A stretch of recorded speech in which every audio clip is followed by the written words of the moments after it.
Je te pose la question, mon frère, tu cherches quoi? Je te pose la question, ma soeur, tu cherches quoi? Pourquoi tu es agité comme ça à la fin de l'année? C'est quoi ton problème? Tu cherches quoi? Tu veux avoir quoi? La grâce de Dieu, moi, me suffit.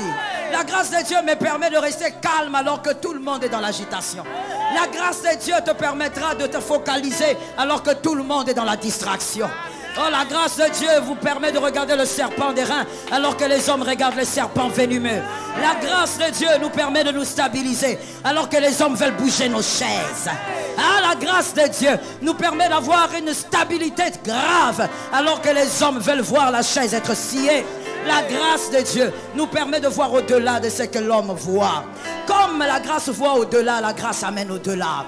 Parce que la grâce amène l'homme là où la grâce voit et non là où les hommes voient.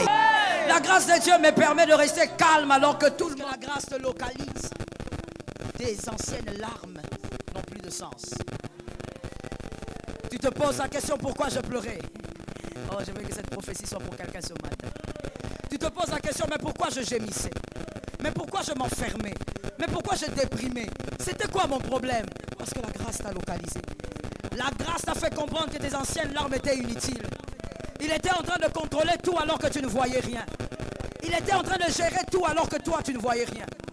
La grâce rend nos anciennes larmes caduques. Oh, la grâce va te localiser. Non, je vais la dire autrement. La grâce t'a déjà localisé. La grâce t'a déjà vu. Au fait, la grâce a déjà terminé avec ton histoire. Elle a déjà clôturé. Quand tu vas quelque part, tu dis je cherche un travail, on te dit on a clôturé, qu'est-ce que tu fais? Merci, tu es rapide, moi je veux des gens rapides. Tu rentres. Et donc c'est ce qui se passe avec la grâce. La grâce a déjà clôturé. Tout ce que les hommes vont dire après, la grâce a clôturé.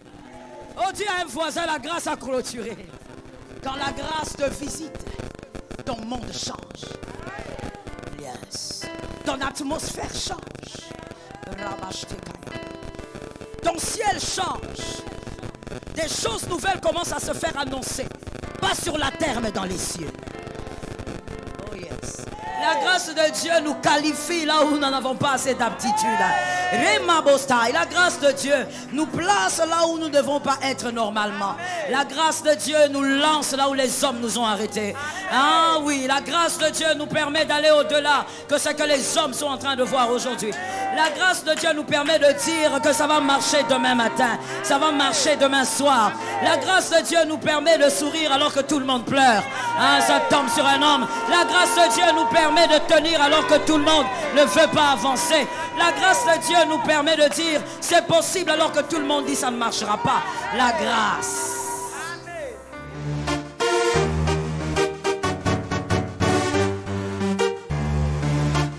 Shalom bien-aimé dans le Seigneur Jésus-Christ. Aujourd'hui la servante de Dieu Joël Gloria Cabassel, pasteur principal de l'église Assemblée évangélique Nouvelle Alliance de Kinshasa, parle de la grâce qui change l'histoire de la vie. Ne t'inquiète pas, car la grâce a déjà préparé une fin parfaite. L'inquiétude naît souvent de l'incertitude face à l'avenir. Pourtant, en tant que croyants, nous avons l'assurance que Dieu, dans sa souveraineté, a tout planifié avec amour et perfection. La grâce de Dieu, manifestée en Jésus-Christ, n'est pas seulement pour aujourd'hui, mais elle englobe également chaque étape de notre parcours, jusqu'à la fin. La Bible nous rappelle dans Romains 8 verset 28, « Toute chose concourt au bien de ceux qui aiment Dieu ». Cela signifie que, même dans les épreuves, Dieu orchestre tout pour accomplir son plan parfait. Ainsi, nous n'avons pas à nous inquiéter. La grâce divine dépasse nos erreurs, nos faiblesses et nos peurs. Elle a déjà pavé un chemin glorieux, une fin parfaite pour notre vie, centrée sur la victoire en Christ. Gardons confiance, car sa fidélité ne faillit jamais. Abonnez-vous, aimez et partagez afin d'apporter l'évangile de Jésus-Christ aux nations car il y aura plus de joie dans le ciel pour un seul pécheur qui se repent. Que la bénédiction de Dieu soit votre partage dans le nom puissant de Jésus-Christ. Amen. La fidélité de Dieu est là. Amen. Dieu est fidèle et Dieu est un Dieu de grâce. Amen. La grâce de Dieu traverse les âges. Amen. La grâce de Dieu, c'est tout ce que nous avons. Amen. Au fait, c'est ça la vérité. La grâce de Dieu, c'est tout ce que nous possédons. Amen. La grâce de Dieu est notre raison d'espérer. Oui, si tu ne connais pas la grâce, bon, tu ne vas pas dire Amen, c'est pas grave. J'espère seulement que tu la connaîtras un jour. La grâce de Dieu nous permet d'avancer sans murmurer. Amen. La grâce de Dieu nous permet de vivre les moments difficiles sans nous plaindre. La grâce de Dieu nous permet de ne pas faire la publicité de notre souffrance. La grâce de Dieu nous permet de ne pas crier sur les toits que j'ai un problème. Au fait, celui qui a la grâce de Dieu et qui connaît la grâce de Dieu a un comportement différent. La grâce de Dieu nous fraye des chemins dans le désert.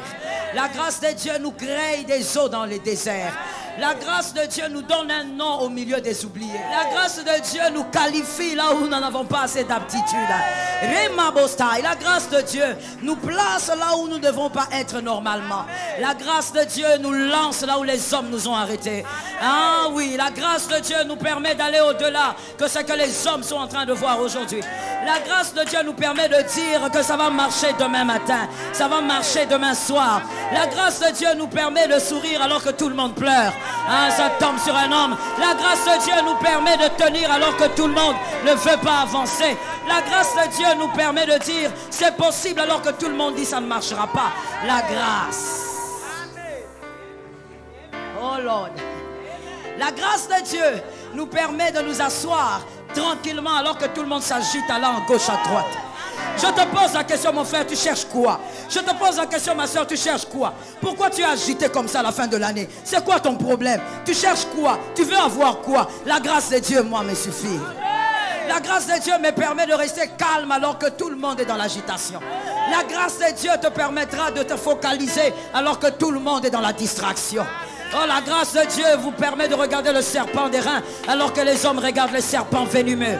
La grâce de Dieu nous permet de nous stabiliser alors que les hommes veulent bouger nos chaises. Ah, la grâce de Dieu nous permet d'avoir une stabilité grave alors que les hommes veulent voir la chaise être sciée. La grâce de Dieu nous permet de voir au-delà de ce que l'homme voit. Comme la grâce voit au-delà, la grâce amène au-delà. Parce que la grâce amène l'homme là où la grâce voit et non là où les hommes voient. Oh, je parle à un élu. Ceux qui sont venus nous accompagner vont m'écouter. Mais les élus vont capter. La grâce de Dieu nous permet de voir bien au-delà des hommes. Et donc nous voyons ce que les hommes ne voient pas. La grâce. C'est par la grâce que ça marche. C'est par la grâce que les choses peuvent marcher. C'est par la grâce que les choses peuvent changer. C'est par la grâce qu'on peut arriver en ce jour. C'est par la grâce que tu tiens encore debout jusqu'aujourd'hui. La grâce de Dieu nous permet de vivre des choses extraordinaires alors que les hommes nous ont fermé les mains. Je parle à un élu. Les hommes ont fermé la main, mais la grâce nous a ouvert les portes. Les hommes ont fermé les fenêtres, la grâce nous a ouvert les portes. Les hommes nous ont fermé des voies, la grâce nous a montré le chemin. La grâce de Dieu, c'est cette grâce qui fait à ce qu'en ce moment, il y a des gens dont les sorciers des familles sont étonnés. Les sorciers ne comprennent pas comment il est arrivé jusque-là. Comment il s'est réveillé ce matin. La grâce de Dieu t'a réveillé. La grâce de Dieu t'a épargné du mal. La grâce de Dieu n'a jamais abandonné. C'est par la grâce de Dieu que ta vie a un sens. Ta vie n'a pas de sens à cause de ton diplôme. Je peux dire quelque chose de bizarre. Ta vie n'a pas de sens à cause de ton diplôme, la façon. Ta vie a un sens à cause de la grâce. La grâce a donné une couleur à ton diplôme. La grâce a donné une forme à tes enfants. La grâce a donné une carrure à ton nom de famille. La grâce de Dieu a positionné. Là où l'homme te refuse la place, la grâce de Dieu te dresse un tapis rouge. Oh, ça tombe sur les élus. Et ça tombe sur les fils de l'Alliance. La grâce, elle t'a dressé un tapis rouge là où les hommes t'ont fermé les portes. La grâce de Dieu a décidé que ça va marcher là où les hommes ont dit tu es condamné. La grâce de Dieu attend le langage des sorciers. La grâce de Dieu entend le langage des marabouts. La grâce de Dieu attend le langage des problèmes. Parce que la grâce veut amener un langage différent. La grâce. Que quelqu'un dise à son âme, c'est la grâce qui m'a positionné. Que quelqu'un dise à son âme avec beaucoup d'humilité, c'est la grâce qui m'a positionné. La grâce de Dieu vous place au-delà des calculs des hommes. La grâce de Dieu vous place au-delà des calculs de ceux qui vous ont précédés. Vos précurseurs ont limité le champ d'exercice parce qu'eux vous ont précédés. Ils ont dit là où ils sont arrivés, c'est là où aussi vous allez arriver. Mais la grâce t'amène au-delà, de là où ont été des précurseurs. La grâce t'amène à vivre des choses plus glorieuses que ceux qui t'ont précédé ont vécu. La grâce, que quelqu'un dise la grâce. Maintenant que quelqu'un d'intelligent dise j'ai été visité par la grâce. La grâce de Dieu, lorsqu'elle vous visite, les langages des hommes ne comptent plus. Tout ce que les hommes disent devient éphémère. Tout ce que les hommes vont raconter est vide. Que quelqu'un me dise vide à cause de la grâce. Que quelqu'un regarde un voisin qui à la fois rate un peu, sape les voisins façon. Dis à un voisin qui à la fois la grâce m'a visité. Quand la grâce te visite, ton monde change. Yes. Ton atmosphère change. Ton ciel change. Des choses nouvelles commencent à se faire annoncer. Pas sur la terre, mais dans les cieux. Oh yes. Des choses nouvelles commencent à se faire entendre. Pas au milieu des hommes, mais au milieu des anges. Quand la grâce te localise, ce sont les anges qui te visitent et non les hommes. Comme Marie a été visitée par Gabriel. Quand la grâce te visite, ce sont les anges qui commencent à plus entrer dans ta maison plutôt que les visiteurs humains. Quand la grâce te visite, ce sont plus les anges qui demeurent chez toi plutôt que la ribambelle de famille que tu as à la maison. C'est la grâce. Les anges commencent à venir. Ta maison devient l'échelle de David, l'échelle de Jacob. Les anges montent et les anges descendent. Ta maison devient Bethel à cause de la grâce. Là où la grâce a décidé, les hommes ne font que se soumettre. Que quelqu'un lève sa main droite et dise la grâce a décidé pour moi. Là où la grâce a dit un mot, les hommes n'ont plus rien à dire. Même si les hommes se battent, la grâce finit par vaincre. Oh. Même si les hommes se mettent contre, l'ainsi dit la grâce a déjà signé. Lorsque la grâce te localise, des anciennes larmes n'ont plus de sens. Tu te poses la question pourquoi je pleurais. Oh, je veux que cette prophétie soit pour quelqu'un ce matin. Tu te poses la question, mais pourquoi je gémissais? Mais pourquoi je m'enfermais? Mais pourquoi je déprimais? C'était quoi mon problème? Parce que la grâce t'a localisé. La grâce t'a fait comprendre que tes anciennes larmes étaient inutiles. Il était en train de contrôler tout alors que tu ne voyais rien. Il était en train de gérer tout alors que toi tu ne voyais rien. La grâce rend nos anciennes larmes caduques. Oh, la grâce va te localiser. Non, je vais la dire autrement. La grâce t'a déjà localisé. La grâce t'a déjà vu. Au fait, la grâce a déjà terminé avec ton histoire. Elle a déjà clôturé. Quand tu vas quelque part, tu dis je cherche un travail, on te dit on a clôturé, qu'est-ce que tu fais? Merci, tu es rapide, moi je veux les gens rapides. Tu rentres. Et donc c'est ce qui se passe avec la grâce. La grâce a déjà clôturé. Tout ce que les hommes vont dire après, la grâce a clôturé. Oh, dis à un voisin, la grâce a clôturé. Non, change de voisin. Il faut quitter là-bas, il faut quitter là-bas. Il y a des gens de façon. Dis à un autre voisin, la grâce a déjà clôturé. Dis à un autre, la grâce a clôturé. Tu es lent, dis à un autre, la grâce a clôturé. Tout ce que les hommes vont dire après, c'est caduc, que la grâce a déjà clôturé. La grâce a déjà fini de parler. Dis tout ce que tu veux après, la grâce a déjà clôturé. Pense comme tu veux, la grâce a clôturé. Ah, moi je parle, toi tu me dis la grâce a clôturé. Pense comme tu veux. Dis ce que tu veux. Va là où tu veux. Décide ce que tu veux. Viens ou ne viens pas. Elle a clôturé. Elle a terminé.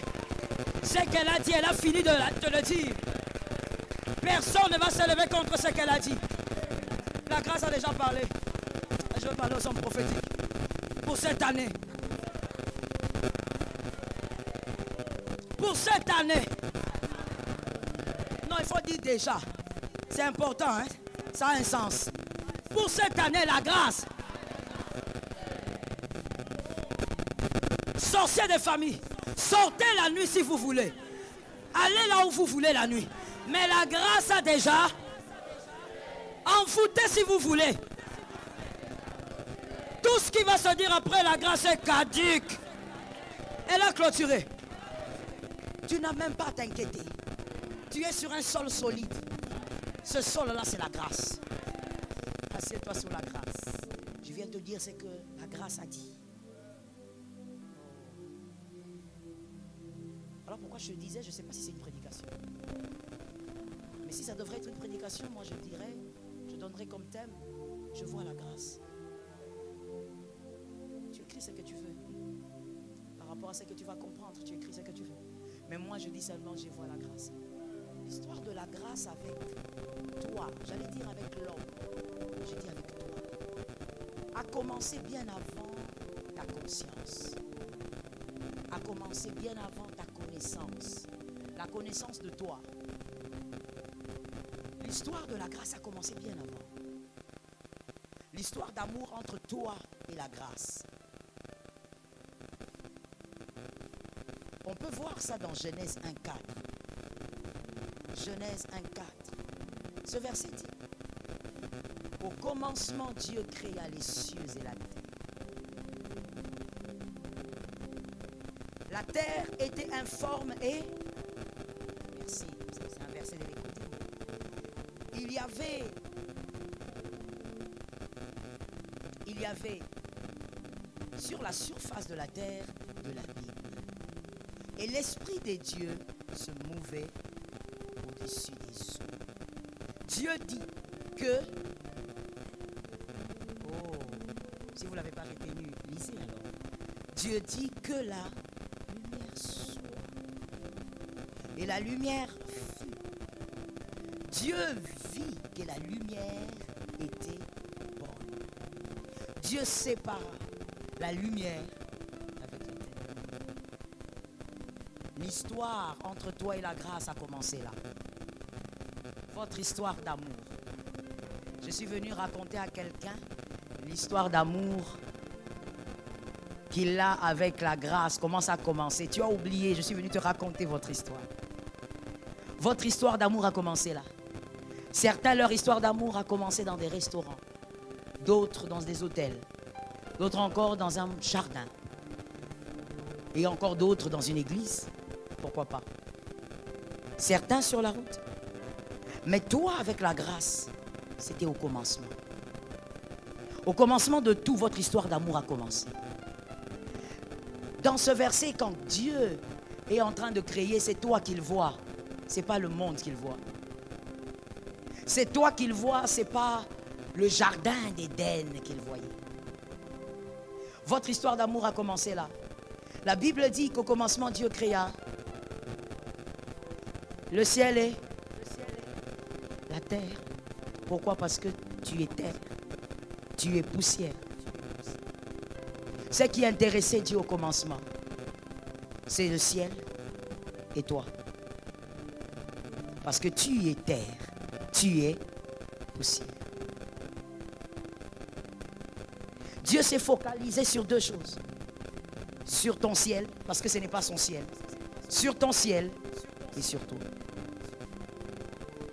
Avant même le jardin d'Éden, Dieu a voulu que l'homme soit dans un confort et dans la paix. Ainsi Dieu dit que le ciel soit loin de lui et que lui soit juste en bas. Séparé des cieux, séparé des eaux. Dieu t'a séparé de tout ce qui pouvait te déranger. Parce que tu es terre. La grâce avait commencé là. À s'occuper de toi. Que quelqu'un dise s'occuper de moi.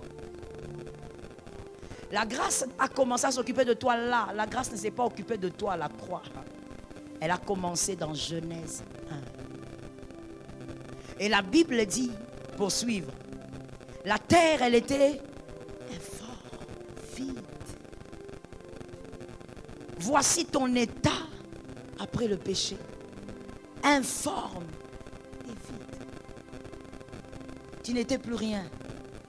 Tu ne valais plus rien. Tu n'avais plus de capacité de vaincre quoi que ce soit. Tu étais informe et vide. Les hommes te regardaient et disaient tu es beau, tu es belle. Mais même le diable savait que tu étais informe. Tu étais vide car tu avais perdu la gloire de Dieu. Tu avais perdu le cabot de Dieu. la Zoé. Et la Bible dit, alors que tu étais informe et vide, qui se mouvait sur les eaux?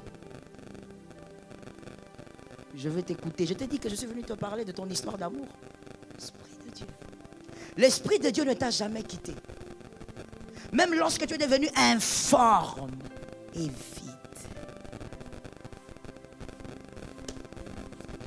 On va prendre cet exemple. Informe et vide. L'Esprit de l'Éternel faisait quoi? Il a refusé de te laisser. Il ne pouvait pas pénétrer en toi parce que le sacrifice n'était pas encore donné. Mais il a refusé de te laisser. Il a préféré rester autour de toi que te laisser seul. Et c'est d'ailleurs ce qu'il a fait dans toute l'ancienne alliance. Il était en train de se mouvoir. Il était avec toi, dans le chaos, dans l'obscurité, alors que tu étais devenu informe et vide, né dans une famille de malédiction, rempli d'alliances sataniques, rempli de sorcellerie, de magie noire, magie blanche. Dans cette ténèbre, tu étais informe et vide. Tu ne valais rien. Même le diable savait que tu ne valais rien du tout. Mais il a refusé de te laisser. Il est tourné autour de toi. Il voulait que sa présence rassure ton existence. Je bénis les élus. J'ai dit que c'était pour les élus. Si tu n'es pas sauvé, tu ne vas pas me comprendre et tu vas même t'ennuyer. Il a refusé de te laisser. Il a préféré rester là. Rester là pourquoi? Comme je l'ai dit, sa présence garantit ton existence. Tant qu'il est là, tu vis.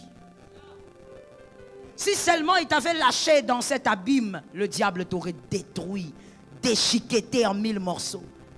Mais sa présence, il sait que même s'il n'est pas en toi, être avec toi garantit ta vie. À cause de cela, le diable ne pouvait pas venir t'arracher la vie, te détruire totalement. Votre histoire d'amour a commencé en Genèse 1. En Genèse 1, quand tu lis à partir d'aujourd'hui, vois Dieu, vois la grâce et vois-toi toi-même. Tu es là. Tu as commencé avec Dieu et tu as toujours été avec Dieu. Il a refusé de te lâcher dans le chaos. Il a refusé de voir ta saleté. Tu te masturbes, tu finis de te masturber, tu sors. Tu dis personne ne m'a vu. Tu laves même tes mains au savon. Tu crois que laver les mains au savon purifie de la masturbation. Tu te crois pur, mais même quand les démons te regardent, ils disent, ah non, non, non, celui-ci il est fort. Il est plus fort que nous. Tu es dans une saleté la plus horrible. Et comme l'être humain respecte les hommes par apparence, quand tu vas voir ce monsieur, tu vois cette dame bien habillée, parfumée au parfum Dior, tu dis, oh là là, ça c'est une bonne personne. Tu la salues avec ta main, avec beaucoup d'amour. Or c'est une main masturbatrice. Il vient de se masturber. Tu le respectes parce qu'il est bien habillé et pourtant, il est dans les abîmes. Il est dans les ténèbres. Dans l'obscurité la plus totale.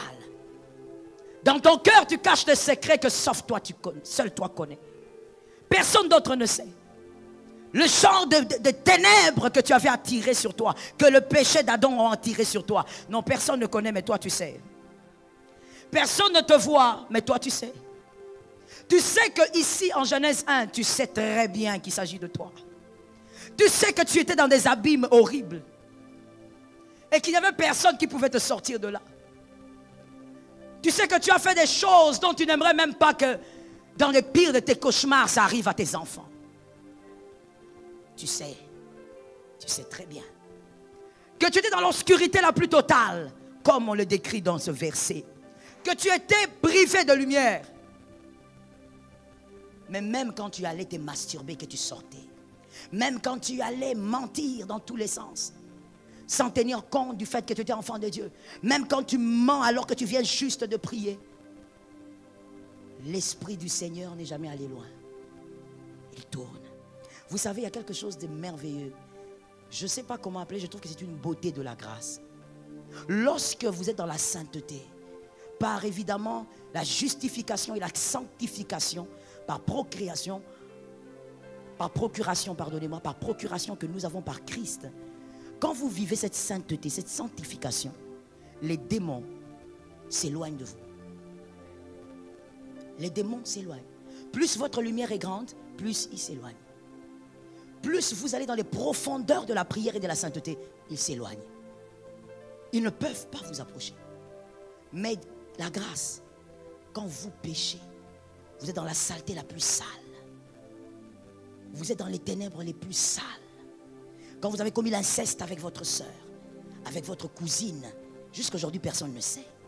Tu avais 4 ans, tu avais 7 ans. Tu n'as jamais raconté ça à quelqu'un. Lorsque tu as commis cet inceste, la grâce n'est pas partie. La grâce est rapprochée.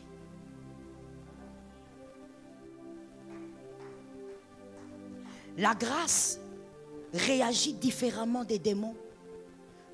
Avec la grâce, plus tu vas mal, plus elle se rapproche. La grâce ne fuit pas ton péché. La grâce est là justement parce que tu es un pécheur. La grâce ne s'éloigne pas de toi parce que tu as péché. Non, la grâce existe parce que sans elle, tu ne feras que le péché. La différence entre les sorciers, plutôt les démons et la grâce. Là, on peut même sentir, on peut comprendre, même si on ne te l'enseigne pas, tu peux comprendre que l'un t'aime et l'autre ne veut que te détruire. Même avec les humains, c'est comme ça. Généralement, l'humain se rapproche de vous quand il a un intérêt quelconque. Généralement, l'humain devient votre ami parce qu'il a quelque chose à gagner. Tant qu'il peut gagner, il est là. Mais quand il sent qu'il ne peut plus gagner, il commence à s'éloigner. Il commence à trouver des raisons justement pour s'éloigner. La grâce, elle est la seule qui est avec toi dans l'abîme et qui est avec toi dans la lumière. La grâce est la seule qui n'a pas besoin de te juger. Elle veut seulement que tu sortes de là. La grâce est la seule qui n'a pas besoin de te demander pourquoi tu as fait ça. Tu es fille de pasteur. Pourquoi tu as... Vous savez, moi j'ai subi ça. J'ai tellement subi ça. C'est pourquoi des fois, même quand je regarde mes enfants, j'ai pitié. Quand on est enfant des pasteurs, des fois c'est un supplice. C'est un supplice. Ah oui. J'ai tellement souffert de ça et je sais que je n'étais pas la seule. Je sais que j'avais aussi mes frères qui ont souffert de ça. Dès que tu bouges un peu, on dit, la fille de pasteur a fait. Même quand ce n'est pas un mal, elle a fait. On te demande toujours un peu plus d'effort. On te demande le double, toujours. On te demande toujours un rendement plus grand. On te demande même d'être un modèle de sainteté, comme si tu étais carrément Jésus lui-même. On te réclame toujours des choses, des fois, qui ne sont pas possibles. On te les réclame. Tu n'as pas droit à l'erreur, tu es fille de pasteur. Tu n'as pas droit à commettre des erreurs d'adolescence, tu es fille de pasteur. Les hommes sont là, avec leur regard en train de te juger. Mais la grâce dans l'abîme ne te juge pas, elle t'appelle. La grâce veut seulement te voir sortir de là. Parce que dans votre histoire d'amour entre toi et la grâce, c'est une histoire qui doit aller jusque dans l'éternité. Ce sont les élus qui vont comprendre. Ce n'est pas une histoire qui commence sur terre et qui s'arrête sur terre comme avec ton mari, avec ta femme. Ton mari, ta femme, tu l'aimes, c'est bien, il faut l'aimer encore. Mais c'est une histoire terrestre, que quelqu'un me dise terrestre. Elle s'arrêtera sur la terre. Malgré l'amour que tu peux avoir pour cette femme, même si tu dis c'est ma perle noire, c'est ma perle verte, ça s'arrêtera sur la terre. Ça finira par s'arrêter. L'amour avec ton mari, même si tu l'appelles le grand caïman, même si tu l'appelles la baleine blanche, ça finira sur la terre. Un jour, ça va s'arrêter. Mais l'amour qui s'est passé dans Genèse 1, avec la grâce, est un amour éternel. Est un amour qui ne doit jamais s'arrêter. Mais pour qu'elle ne s'arrête pas, tu dois savoir qu'il est là. Pour prendre soin d'un mari, il faut l'avoir. Pour prendre soin d'une femme, il faut l'avoir. Et pour vivre un amour éternel avec la grâce, il faut savoir qu'il est là. Ou qu'elle est là. Que quelqu'un dise à son âme, cet amour est éternel. Ce verset dit, Dieu dit, c'est vrai que je tourne autour de toi. Tu es dans les abîmes, dans les ténèbres. C'est vrai que je séparais les cieux. Je t'ai permis de rester calme en bas. Mais tu es dans les ténèbres. La lumière soit. Dieu ordonne que la lumière soit. Dieu fait appel à son corps qui est Jésus de Nazareth. Dieu se parle à lui-même, il dit que je vienne. Dieu se parle à lui-même en disant je suis, que je sois. C'est comme ça que plusieurs fois dans la parole de Dieu, selon les textes originaux, où Jésus parle de lui, les textes disent, il dit je suis. Comme il avait dit à Moïse, dis-leur, je suis t'a envoyé. Il est je suis. Quelque part dans ce verset, il était en train de dire que je sois. Que je sois dans la vie de cet homme et qui sorte des ténèbres. Et quand il a dit que je sois, directement, tu es sorti de l'obscurité. Un jour, tu as donné ta vie à Jésus. Tu as décidé de marcher avec lui. Sa lumière a commencé à t'influencer. Et même lorsque tu es attiré vers le mal, la grâce te récupère. Même lorsque tu es attiré vers les choses qui ne sont plus de ta nature, la grâce te récupère. La grâce ne t'a jamais renié. La grâce est une avocate qui te défend toujours. La grâce vient toujours te dire, tu dois régler ce problème. Et devant le diable, la grâce dit, il appartient à un royaume. La grâce est ce père ou cette mère qui vient te dire ce que tu dois faire. Et devant tes ennemis, elle te protège. La grâce. Comment tu peux faire du mal à un amour qui ne t'a jamais blessé? Tu couches avec ce garçon-là et tu penses que si on te dit d'arrêter, c'est ta vie qui s'arrête. Tu es en train d'abord de détruire ta vie, mais en même temps, tu fais du mal à la seule entité qui ne t'a jamais fait du mal. Moi, je te ferai du mal demain. Un jour, tu diras, maman m'a blessé. Ça arrivera. Je te le dis. Un jour, tu diras, je ne pensais pas qu'elle pouvait faire ça.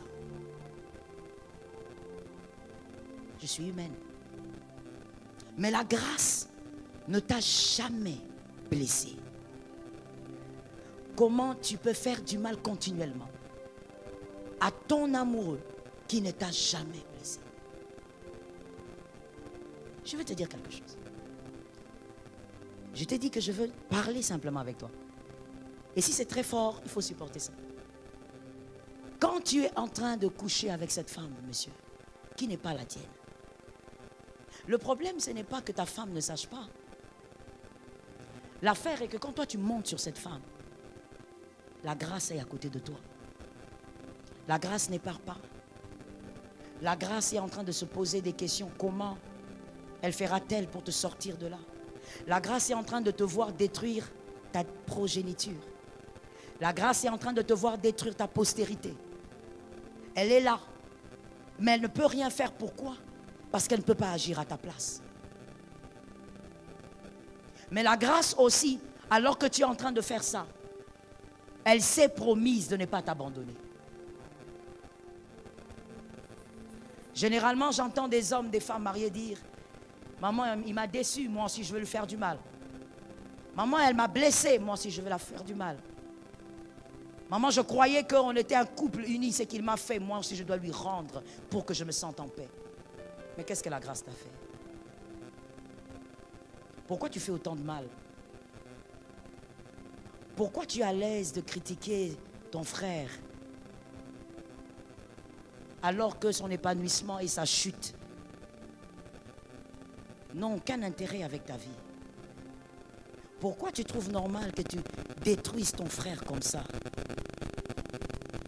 Pourquoi tu te sens à l'aise de parler de lui de cette manière? Pourquoi tu es à l'aise dans cette hypocrisie-là? Pourquoi pour toi la vie chrétienne est une vie de chute et de relèvement? De chute et de relèvement. Mais quand est-ce que tu vas commencer à courir? Si tu passes tout ton temps à chuter, à te relever, quand est-ce que tu vas courir? Or, la vie chrétienne, il faut aussi courir. Tu n'as pas le temps. Seul Dieu sait combien de temps celle qui te parle fera encore sur terre. Tu n'as pas de temps. C'est la fin de l'année, nous sommes tous contents. Mais voici la grande question. Il te reste combien d'années à fêter? Il ne faut pas s'élever. On n'est pas des enfants. On ne peut pas te nourrir des espoirs vides. Tu seras béni, oui. Tu iras de l'avant, oui. Mais combien d'années il te reste à fêter? Pourquoi jusqu'aujourd'hui tu es dans un régime où tu tombes, tu te relèves? Tu dis, je veux prier, je veux me repentir. Toi, la présence de Dieu n'est pas une présence où tu sens la zoé, où tu sens la gloire, où tu entends les soupirs inexprimables de la grâce. Toi, la présence de Dieu, c'est un lieu de repentance. Tu es tout le temps, continuellement, en train de te repentir. Quand est-ce que tu vas courir? Quand est-ce que tu vas voir des choses glorieuses que Dieu a réservées pour toi? Où tu feras partir de ces hommes-là qui iront au ciel et puis Dieu va leur dire, qu'est-ce que tu as fait de ta vie? Oh Seigneur, j'ai tellement fait. J'ai évangélisé à ma campagne, j'allais tout le temps. Je m'asseyais toujours à tel endroit, Seigneur, tu te rappelles? Et le Seigneur va dire, mais moi j'avais prévu qu'en 2020, tu puisses ressusciter 5 morts. Où est-ce qu'ils sont? Parce que par cette résurrection, ces gens allaient venir vers moi. Où sont ces 5 personnes? Où sont ces personnes que j'avais envoyées vers toi pour que tu sois un modèle de sainteté pour eux? Où sont ces personnes? Tout ce que toi tu auras à dire, Seigneur, je croyais que. Tu passes ton temps dans la repentance. La repentance fait partie de la chrétienté. Elle ne doit pas être toute ta chrétienté.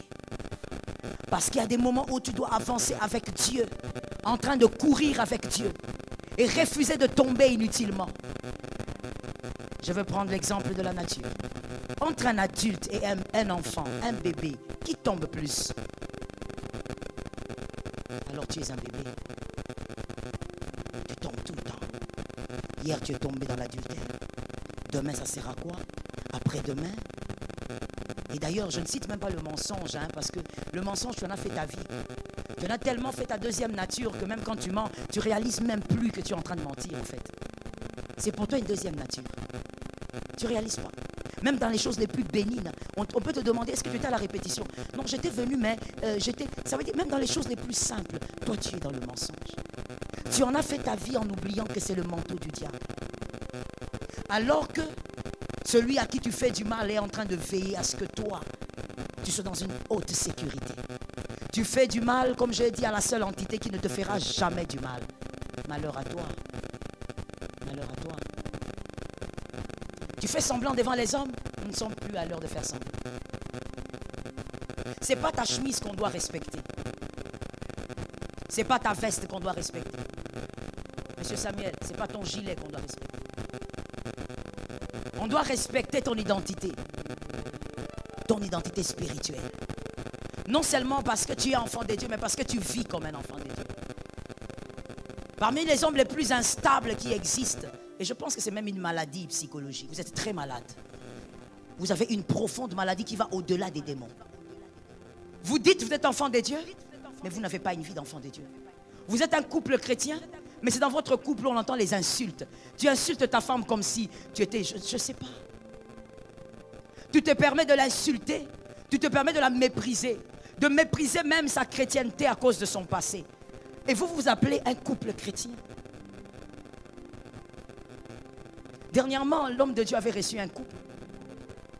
Et ce qui est grave, c'est que ce couple, je ne pense pas que ce couple a plus de 5 ans de mariage. Non, 5 c'est trop, peut-être 4. Des jeunes gens. Le mal aujourd'hui est dans les jeunes gens profondément. Parce que les jeunes gens, à un moment donné, vous pensez que la chrétienté est un jeu. Ce n'est pas un jeu. Je vais répéter ça. La chrétienté n'est pas un jeu. Ce n'est pas un théâtre que nous organisons ici, avec une chaire, avec les Bibles.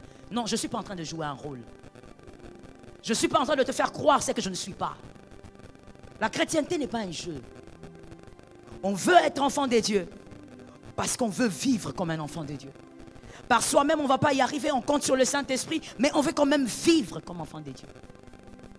Un jeune couple en train de s'insulter terriblement, entre guillemets, enfant de Dieu.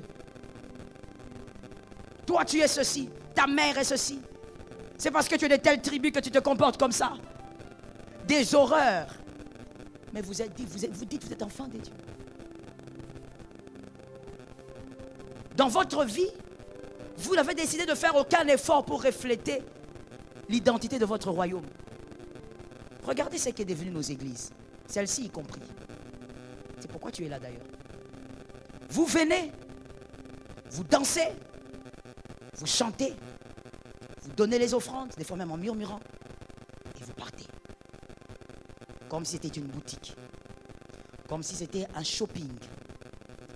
Vous allez faire du shopping, vous choisissez la robe que vous aimez, ou la chaussure, et vous partez. Et vous oubliez même le nom peut-être de la boutique. L'église est devenue comme ça pour vous. Vous venez, vous connaissez comment ça se passe, oui, et puis il y aura les communiqués, et puis on rentre chez soi.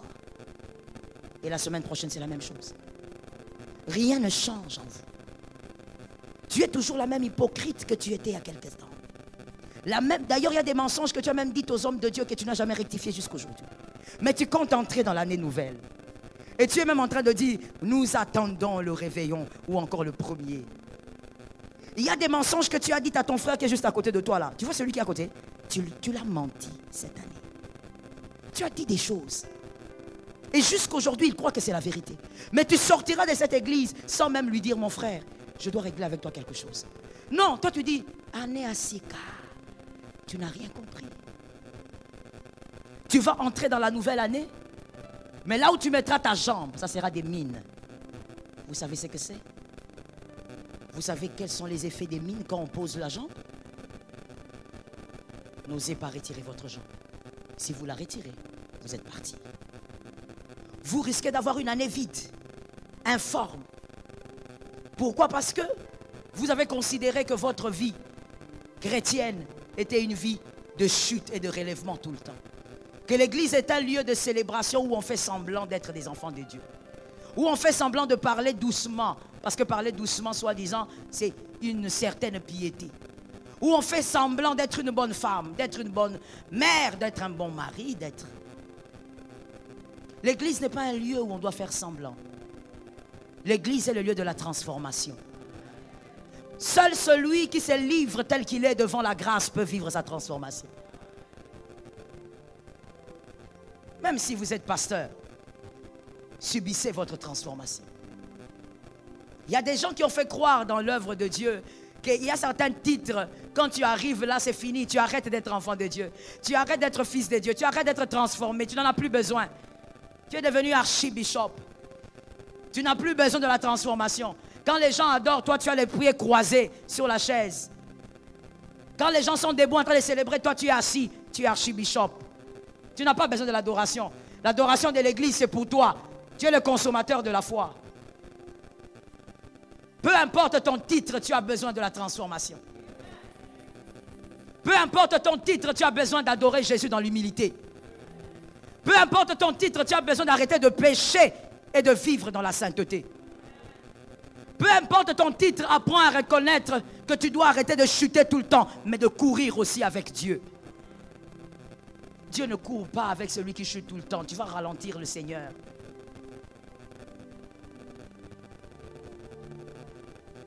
L'histoire d'amour avec cette grâce est une histoire qui a commencé dès le commencement et il ne t'a jamais fait du mal.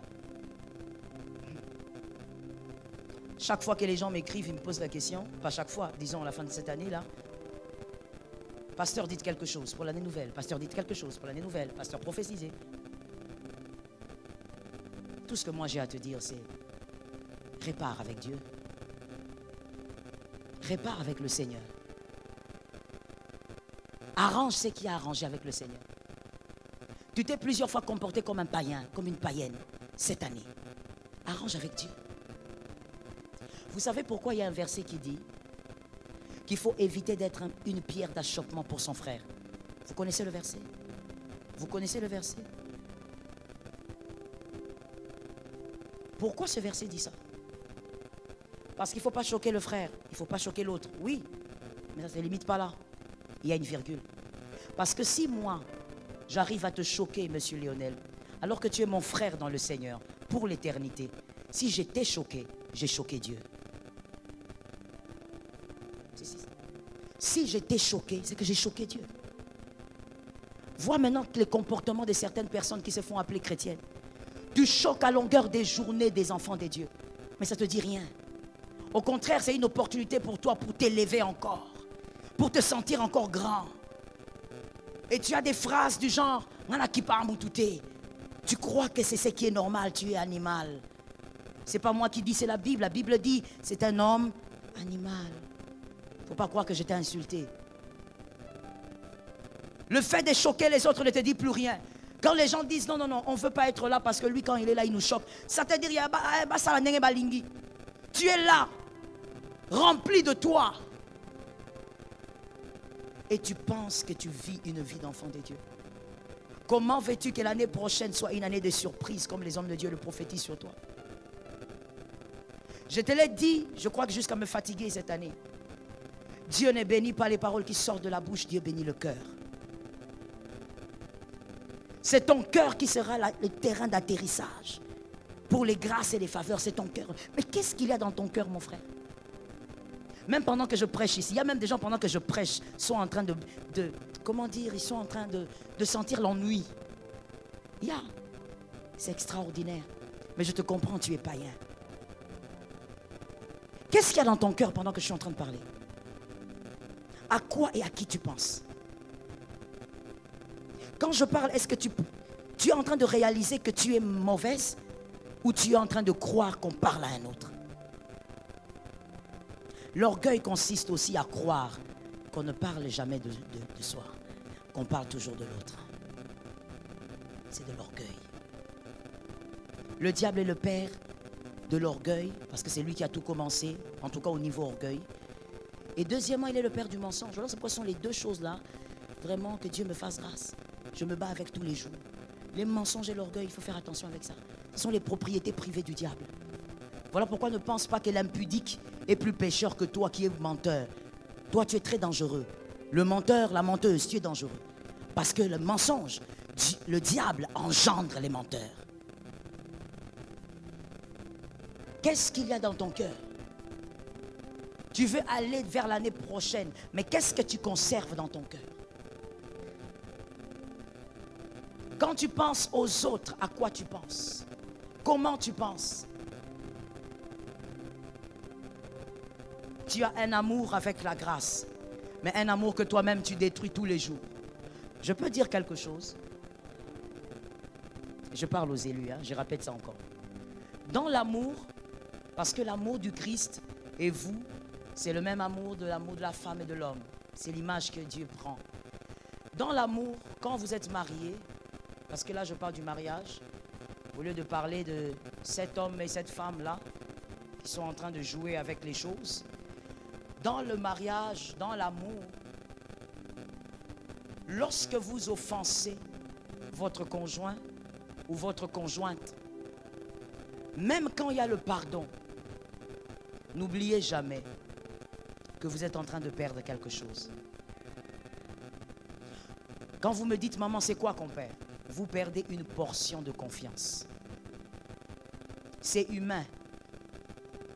Vous perdez une portion de confiance. Votre mari va vous pardonner, mais il y a une portion de confiance qui a été coupée. Votre femme de même. Même l'amour n'est pas un cadre où il faut continuellement s'offenser et se pardonner. Il faut éviter de s'offenser. Parce qu'il faut éviter d'ébruiter l'amour. Il faut éviter de détruire l'amour, de détruire la confiance. Dieu a dit d'un homme, va oindre cet homme, parce que c'est l'homme selon mon cœur. C'est-à-dire beaucoup de choses, vous savez. Ça veut dire que maintenant, je ne veux pas choisir, je ne veux pas un roi pour Israël, mais je veux quelqu'un qui va faire les choses selon mon plaisir. Tu es dans cette histoire d'amour avec la grâce pour faire des choses selon le plaisir de Dieu. Dis à ton voisin, je dois faire des efforts. De toutes les manières, dans tes efforts, le Saint-Esprit est là. La grâce, dans Genèse 37, 24. Toujours ton histoire d'amour avec elle. Genèse 37, 24.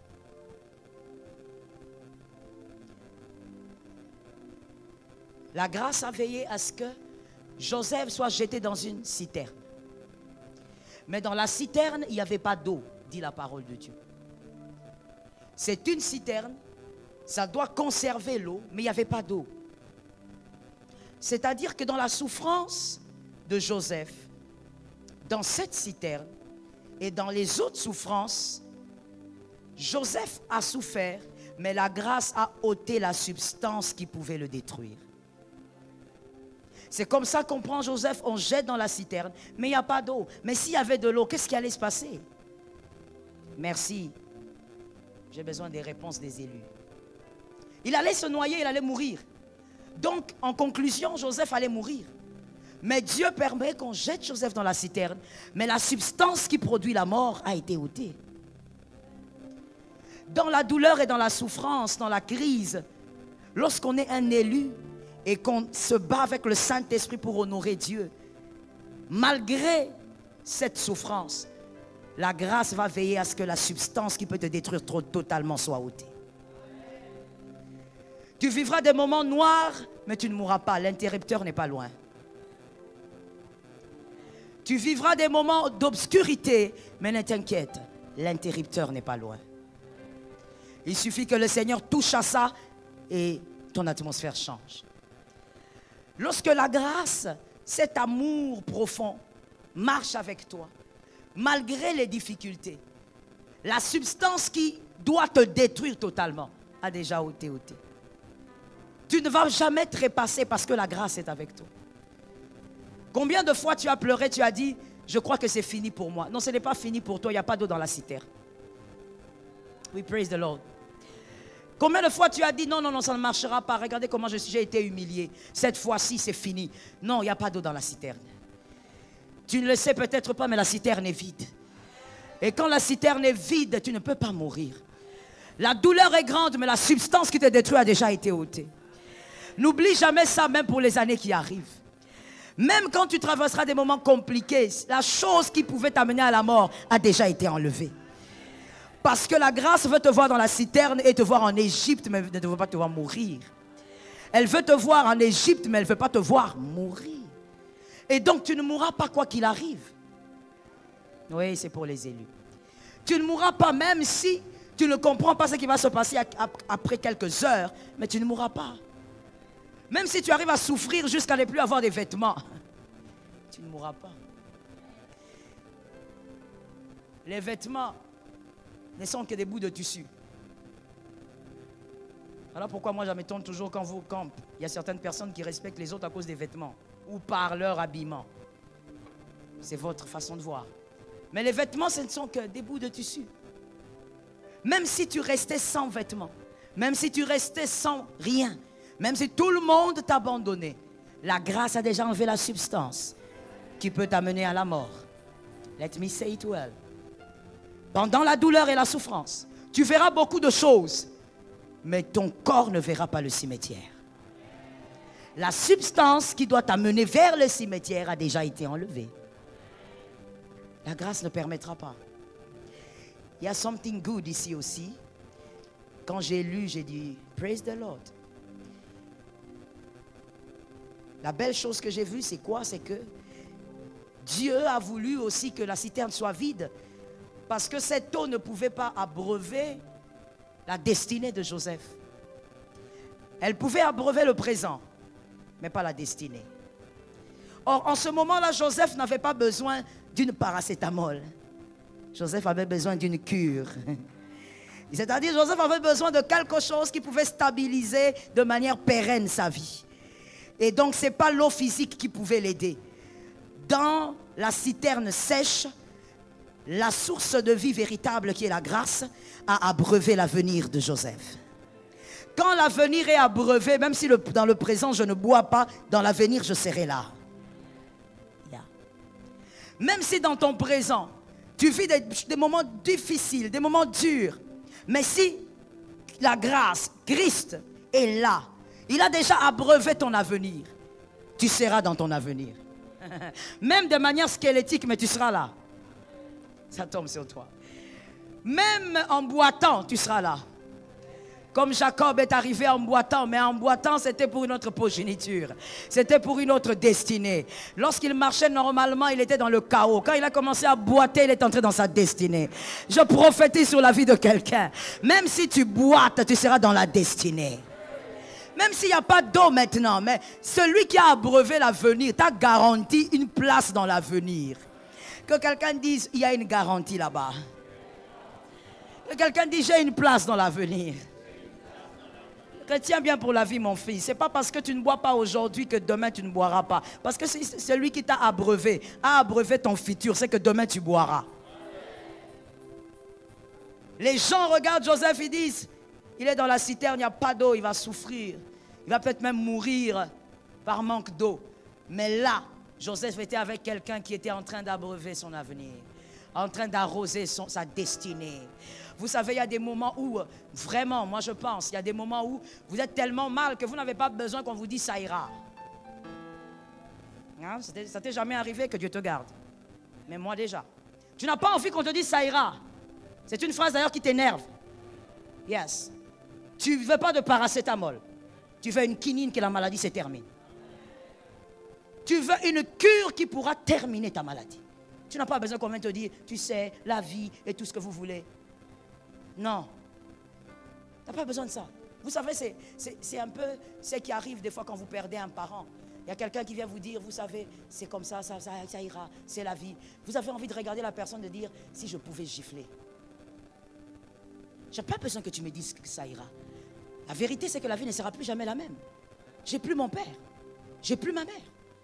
C'est une autre vie. Tu n'as pas besoin de ça, en fait. Pour toi, tu as l'impression que ce sont des calmants. Tu ne veux pas ça. Toi, tu veux quelque chose qui pourra changer ta situation.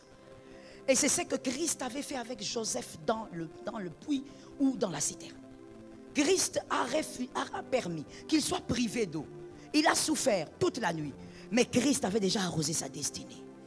C'est comme ça que je disais à mon fils, mourir de soif dans le présent ne veut pas dire qu'on a une destinée sèche. La destinée peut être gravement arrosée alors qu'aujourd'hui on meurt de soif. La destinée peut être gravement arrosée alors qu'aujourd'hui on manque de pantalon. La destinée peut être gravement arrosée alors qu'aujourd'hui on manque une chemise. Mais la destinée est déjà arrosée. La grâce. La grâce a aussi fait quelque chose. La grâce a permis que dès que Joseph est arrivé, qu'on prenne la tunique bugarrée de Joseph, colorée, qu'on la prenne, que quelqu'un me dise la tunique. Que quelqu'un me dise la tunique. On a pris la tunique bugarrée de Joseph. Pourquoi? Parce que pour ses frères, écoutez très bien, pour ses frères, c'était l'emblème de la gloire de Joseph. C'était l'emblème de l'amour de Jacob pour Joseph. Ils ont donc arraché ça. Mais quand on rentre dans les origines, c'est mieux. Parce que les traductions françaises, là, surtout le français des fois est très pauvre pour expliquer certaines choses. Moi, j'aime rentrer dans les origines des mots. La tunique, le terme originel est Ketonet Passim. Ketonet Passim est le nom de la tunique que Joseph avait porté. Et ce mot veut dire manquer de couleur ou manquer d'une chose. Être privé d'une chose. Donc, prophétiquement en réalité, quand Jacob a donné la tunique à son fils, Jacob était en train de dire que celui-ci, je l'ai perdu. Celui-ci, je l'ai manqué. Jacob avait déjà prophétisé sur le départ de son fils. le jour où il a donné la tunique.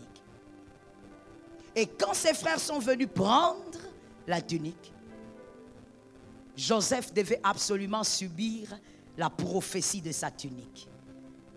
Joseph devait manquer à sa famille. Joseph devait donc partir. Écoute maintenant bien. C'est pourquoi je t'ai dit ton histoire d'amour avec la grâce. Ça a commencé depuis. Et dans toute l'ancienne alliance, toi tu es là. Quand je dis Joseph, mets ton nom, c'est toi là. Oui. Et quand ils ont pris la tunique, la prophétie s'est accomplie. Joseph devait partir. Il devait manquer à sa famille, à Jacob. Mais écoutez bien, lorsque Joseph a manqué à sa famille, la grâce l'a récupéré. Parce que la grâce ne fait pas paraître ce que l'homme tient. La grâce n'exhibe pas celui que les hommes ont tenu. Pour que la grâce te positionne, je veux le dire autrement, sur le podium de la présentation de la grâce, un homme ne peut pas se... La grâce doit être la seule à te présenter. Mais la grâce présente seulement celui que les hommes ont jeté. Tu dois manquer aux hommes pour être récupérable au niveau de la grâce. Tu dois être perdu devant les hommes pour être récupérable au niveau de la grâce. Tu dois manquer aux hommes pour que la grâce te récupère. La grâce ne va pas t'exposer tant que les hommes sont avec toi. La grâce va t'exposer quand les hommes te lâchent. Parce que la grâce ne négocie pas sa gloire. Lorsqu'elle va te présenter, elle va être la seule à célébrer ce que tu es devenu par sa puissance. Voilà pourquoi, très normal, l'année prochaine, dans ta vie, dans ma vie, il y aura beaucoup de rejets. Ça me fait même rire quand les gens me regardent. Il y a quelqu'un qui dit, moi je ne veux pas. Si tu ne veux pas, tu ne vivras rien. Tu resteras entre les mains de Jacob. Et quand tu es entre les mains de Jacob, tu ne seras pas ministre d'Égypte. C'est un choix à faire. C'est le système de Dieu. L'amour de Jacob empêche la gloire de Joseph. L'amour de Jacob, alors que c'est l'amour, c'est une barrière qui empêche la gloire de Joseph. Je disais l'année prochaine, il y aura des rejets. Vous savez, vous n'êtes pas obligé de dire Amen. Parce que j'ai l'impression qu'il y a des gens qui sont obligés de dire Amen. Sinon, on va croire que je ne suis pas enfant de Dieu. Non, non, non, tu n'es pas obligé. L'année prochaine, il y aura des rejets. L'année prochaine, on va vous abandonner par certaines personnes. L'année prochaine, les personnes sur qui vous comptiez cette année vont vous décevoir. L'année prochaine, les personnes qui pensaient être là tout le temps ne seront plus là. L'année prochaine, il y aura beaucoup de chamboulements. L'année prochaine, les personnes qui semblaient vous soutenir vont se transformer en frères de Joseph. Ils vont vous critiquer au travail. Ils vont vous calomnier auprès de votre patron. Il y aura beaucoup de choses comme ça. Mais sans ça, la grâce ne peut pas te récupérer. C'est le chemin obligé pour que la grâce te récupère. Je vais le dire autrement pour un homme intelligent. Lorsque les hommes vous tiennent, les hommes, ils ne savent pas prendre soin de vous. Ils ne savent pas vous entretenir. Ils ne savent pas bien mettre votre make-up. Mais quand la grâce vous récupère, la grâce sait vous entretenir. Elle sait mettre le make-up. Elle sait quand est-ce qu'il faut mettre ce make-up, la journée ou la nuit. La grâce sait vous entretenir. Que quelqu'un dise, je suis un élu. J'ai senti un amour terrible quand j'ai parlé. Je me sentais une bonne... Ça veut dire, je ne sais pas comment exprimer ce que j'ai ressenti. Je me suis senti aimé par quelqu'un. La grâce, lorsqu'elle te récupère, lorsque les hommes te lâchent, tu te dis pourquoi les hommes m'ont fait ça. Il ne faut même pas regarder les hommes. Appelle ça le calcul de la grâce. Que quelqu'un dise à son voisin, c'est les calculs de la grâce. Ce sont les calculs de la grâce. Que ton meilleur ami te critique, calcul de la grâce. Que ton meilleur ami t'abandonne, calcul de la grâce. Tu confies ton meilleur ami, tu prends ton meilleur ami, tu l'amènes chez ton patron, tu dis, ben c'est quelqu'un de fiable, et puis il va te détruire. Le calcul de la grâce. Dans tout cela, la grâce va te récupérer. Et quand la grâce récupère un homme, tu deviens méconnaissable.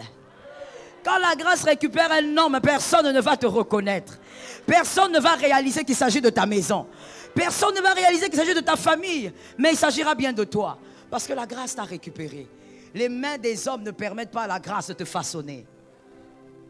Très normal que les hommes t'abandonnent à un moment donné de ta vie. Et que la grâce te récupère. L'amour de Jacob est un frein. La grâce doit briser ça. Vous savez, il y a quelque chose que j'ai constaté. Si la grâce sent que l'amour de quelqu'un dans votre vie prend trop d'espace au point de ne plus voir l'amour de Dieu, Dieu va entrer dedans. Dieu va entrer dedans. Et Dieu va toucher. Je n'ai pas envie de dire détruire parce que ça ne sera pas forcément détruit, mais Dieu va toucher là-dedans. Si Dieu sent que l'amour de ton mari t'empêche de voir l'amour de Dieu, ma soeur, c'est que tu vivras. On appelle ça en lingala minen. Tu verras des choses énormes. Tu vas te poser la question, c'est lui ou c'est pas lui? C'est lui. Moi, je connais une femme qui, dans mon bureau, ils sont venus en fait, pour une prière et pour une orientation avec son mari, mais ils avaient des problèmes. Donc, devant moi, la femme qui dit, non, mais c'était pas comme ça, c'était pas comme ça. Et l'homme qui dit, si, c'était comme ça. Non, toi, tu es toujours comme ça. Ah, moi, c'est toi qui es toujours comme ça. Non, toi, regarde comment tu parles comme ta mère. Non, toi aussi, tu parles. Ils ont pris comme ça dans mon bureau, même pendant 5-10 minutes. Et moi, j'étais là en train de regarder, gauche, droite, gauche, droite. Et puis, je leur ai dit, calmez-vous un peu. Et on va d'abord prier. Non, maman, il faut aujourd'hui même, cette femme ici, moi, aujourd'hui même, j'ai fini avec cette femme. Ah, Seigneur, ils ont parlé, on a prié, ils sont sortis. Et le soir, j'appelle sa femme, j'ai dit, comment ça va? Ça va bien? Est-ce que tu pourras passer à la maison? Maman, maintenant? Non, dans quelques 30 minutes. Non, maman, ça ne sera pas possible. Hein. Je dis, pourquoi? Non, je sors avec mon mari. C'est pourquoi moi, j'ai dit, les mariés sont les premiers aventuriers du monde, les mariés. Très aventuriers. Il ne faut même pas suivre. Hein. Comme ils se disputent comme ça, c'est qu'ils vont divorcer le soir. Tu vas t'étonner. Le soir, là, c'est là que la femme va tomber enceinte. Je n'ai rien dit. Je pars terminer. L'amour de Jacob peut empêcher la grâce d'agir. Quand Jacob est là, la grâce ne pourra pas te façonner comme il faut. La grâce aime quand les hommes te rejettent. Quand vous rejetez Jephthé, la grâce réclame Jephthé. Quand on rejette quelqu'un dans ta famille, la grâce va récupérer la personne. Quand on te rejette dans la société, la grâce va te récupérer. La grâce est comme un gardien en train d'attendre que tu viennes vers lui ou vers elle pour qu'elle te récupère. La grâce ressemble à un gardien. La grâce n'a pas peur du ballon qu'on renvoie. La grâce attend le ballon. Tout gardien intelligent, quand il est là, à son poste, il attend que le ballon arrive. Il ne va pas se dire, non, le ballon ne va pas arriver chez moi. Il attend le ballon. La grâce ressemble à ce gardien. Quand les hommes te lâchent, la grâce récupère. Et quand la grâce récupère, c'est la vie qui change. La grâce te façonne à son goût. Que quelqu'un me dise à son goût. La grâce te façonne comme elle veut. Et la manière dont elle va te façonner, le monde va acclamer. Ça tombe sur toi. La manière dont elle va te façonner, le monde va t'acclamer parce que la grâce ne façonne pas que de l'extérieur. Elle ne vous donne pas que des maisons, de voitures. Et vous avez toutes ces choses, mais vous êtes un grand bandit, comme les bandits que nous voyons ici dans notre pays. Des bandits en cravate au Parlement, mais des bandits. Vous êtes des bandits. La nuit, vous faites des avortements aux mineurs. Non, vous n'êtes pas un bandit en cravate, pas un bandit au Parlement, pas un bandit au Sénat, pas un bandit. Je voulais parler, mais j'ai senti comme la voix de mon mari me dire chut. Vous n'êtes pas un bandit assis là-bas, non. Mais la grâce, elle vous façonne de l'extérieur et de l'intérieur. Elle vous donne des biens matériels, mais elle peut aussi travailler vos valeurs intrinsèques. Vous êtes un homme de valeur. Tu as épousé une femme, tu restes avec une femme. Tu prends tes yeux là, quand ça se promène, et puis tu dis, tout ça c'est beau, mais tout ça ce sont des chevaux et des renards. Ça c'est ma femme. Les hommes n'ont pas dit amen. Les hommes n'ont pas dit amen. J'ai localisé, les hommes n'ont pas dit amen. Je t'attraperai, frère. Frère, je t'attraperai. Tu es là comme ça en route, au lieu de regarder devant. Non. Tu suis quoi, mon frère? Tu regardes quoi? Il faut dire comme le pasteur Jacques Verneau disait, les femmes ressemblent aux belles fleurs. Il y a plusieurs jolies fleurs, mais la mienne est la plus belle. C'est ce que le pasteur Jacques Verneau disait. Mais toi, ce sont des... Comme je dis ça, fleurs là, c'est fini? Toi, tu vas entrer dans les jardins des fleurs là, et tu vas cueillir toutes les fleurs là. Tu mets dans le pot. Tu dis, ah, comme ce sont des fleurs, maman, je vais les cueillir une à une. Il y avait un homme, un monsieur là, très aventurier, qui me disait, il dit, maman, moi j'ai compassion. C'était un homme marié, hein. Il dit, quand moi j'approche une femme, elle me dit qu'elle est célibataire, maman, j'ai pitié. J'ai envie de la consoler. Non, pour de vrai. Et c'est pour de vrai qu'il vivait comme ça. Il consolait vraiment les femmes en consolation. Et je vous dis, hein, pour de vrai, il console, vraiment console. Jusqu'à la dernière énergie, console. Moi, je dis, mon frère, tu as un problème? Il ne faut pas faire les choses comme ça. Dis, ah, maman, moi j'ai pitié. Moi, je dis la vérité, maman. Moi, ce n'est pas les péchés. Je dis, c'est pas les péchés.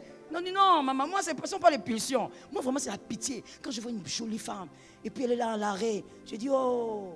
Et grave, grave encore, quand elle est mariée, je dis, ah, quel mari peut laisser une si belle femme prendre les taxis? Aventurier, qui Mobutu est là, tié. Quel homme peut laisser une si belle femme prendre les taxis? Venez, maman, venez. Attention avec les hommes là qui appellent maman. Je ferme la parenthèse. Ces gens-là, ce sont des charmeurs. Il faut faire attention. Là où le monde te rejette, la grâce te récupère.